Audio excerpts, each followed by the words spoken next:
They call their own mistranslations dynamic equivalents. And then they claim the King James couldn't do the same thing. One time the King James translators translated Pascha as Easter, and they said, you can't do that. But the dynamic equivalent of that for most English-speaking people would be Easter.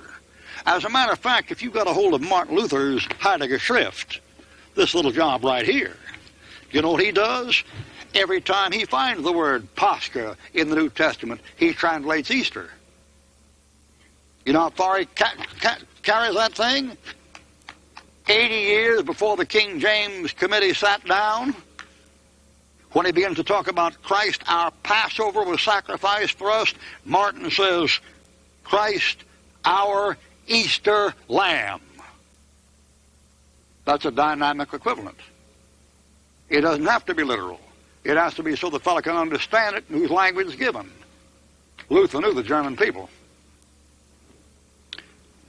They call their own mistranslation dynamic equivalents, but wouldn't call the King James translations equivalents. For example, the dying thief dying on the cross turns to Jesus, and the Bible said when those thieves are dying with him, one of them turns there and reviles him, and the Bible says they cast the same in his teeth. That's the dynamic equivalent of taking something that he says at you and throwing it back at him.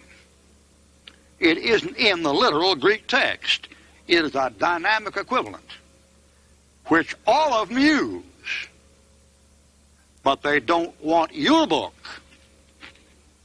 to use them.